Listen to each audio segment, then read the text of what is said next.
வணக்கம். நான் சத்யா வர்ஷா. இந்திய அரசியல் அமைப்பு ஆலோசகராக பணியாற்றி வருகின்றேன். அனைத்து இந்திய அண்ணா திராவிட முன்னேற்றக் கழகம்தான் மக்களுக்குரிய கொடுக்கின்ற வாக்குறுதிகளை முழுமையாக ஒவ்வொரு ஆட்சி அமைப்பிலுமே முழுமைப்படுத்தி இருக்கின்றது. வருகின்ற சட்டமன்ற தேர்தல் என்பது மக்களுக்குரிய வாய்ப்புகளை உருவாக்கப்பட வேண்டும் என்பதற்குரிய தேர்தல் அறிக்கையாக நாம் பார்த்து கொண்டிருக்கின்றோம். மத்திய மாநில கூட்டாட்சி முறை தேர்தல் அறிக்கை 22 பேரறிஞர் அண்ணா அவர்கள் கொள்கைப்படி உறவுக்கு கை கொடுப்போம், உரிமைக்கு குரல் கொடுப்போம் என்பதே அனைத்திந்திய அண்ணா திராவிட முன்னேற்றக் கழகத்தின் தாரக மந்திரம். இந்தியா ஒரு வலுவான வல்லரசாக விளங்க மத்திய அரசு வலுவாக இருக்க வேண்டும் என்பதை மறுப்பதற்கில்லை. அதே சமயத்தில் மாநில அரசுகளும் அதற்குரிய நிதி நிர்வாக உரிமைகளுடன் சுதந்திரமாக செயல்பட வேண்டும். அதற்கேற்ப மாநில அரசுகளுக்கு உரிய நிதி நிர்வாக பகிர்வை மத்திய அரசு வழங்க வேண்டும் என்பது எங்களின் கொள்கை.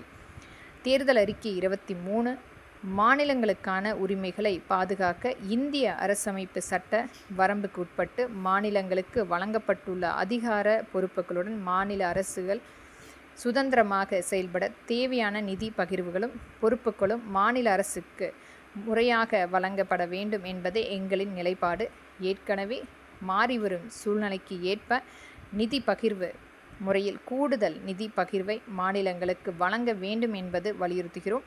தேர்தல் அறிக்கை 24 12வது நிதி ஆணையத்திற்கு பிறகு அமைக்கப்பட்ட மத்திய நிதி ஆணையங்கள் தமிழ்நாட்டுக்கென நிதி பகிர்வை படிப்படியாக குறைத்து வருவதை சுட்டிக்காட்டி வளர்ச்சியடைந்த தமிழ்நாடு போன்ற மாநிலங்களுக்கு பாதிப்பில்லாத வகையில் நிதி பகிர்வு இருக்க வேண்டும் என்பதையும் தொடர்ந்து வலியுறுத்தி வருகிறோம்.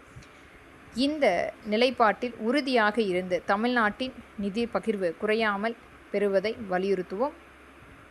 தேர்தல் அறிக்கை 25 தொகுதிகள் மறுசீரமைப்பில் தமிழ்நாட்டுக்கென தற்போதுள்ள விகிதாச்சாரம் குறைந்து விடாமல் இருக்க தொடர்ந்து வலியுறுத்துவோம்.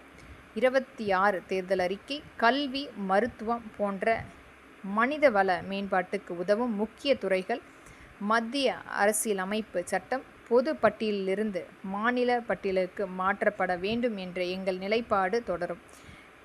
இன்றைக்கு மாநில பட்டியலுக்கு மாற்ற மத்திய அரசை தொடர்ந்து வலியுறுத்துகிறோம். இவற்றையெல்லாம் தேர்தல் அறிக்கை 24 மத்திய வரி வசூல், மேல் வரி, கூடுதல் வரி மாநில அரசுக்கு பகிர்ந்தளிக்கப்படும் நிதியில் சேர்க்கப்படாமல் அதை வசூலித்து முழுமையாக மத்திய அரசை பயன்படுத்துவதால் செஸ் மற்றும் சர்சார்ஜ் போன்ற வரிகள் மாநிலங்களுக்கு பகிர்ந்தளிக்கப்பட வேண்டும், நிதியில் சேர்க்கப்பட வேண்டும் என்ற எங்கள் நிலைப்பாடு தொடரும்.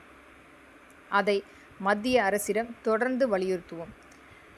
பொது நிர்வாகம் தேர்தல் அறிக்கை 28 பொதுமக்களுக்கு அரசிடமிருந்து கிடைக்க வேண்டிய ஜாதி சான்றிதழ், பிறப்பு இறப்பு சான்றிதழ், வருவாய் சான்றிதழ், இருப்பிட சான்றிதழ், பட்டா மற்றும் ஓய்வூதிய பயன்கள், பொது விநியோக திட்ட பலன்கள் உள்ளவற்றை விண்ணப்பித்த பின்பு குறிப்பிட்ட நாட்களுக்குள் விரைவாக பெறுவதை உறுதி செய்யும் வகையில் பொது சேவை மையம் போன்ற கட்டமைப்புகள் வலுப்படுத்தப்படும்.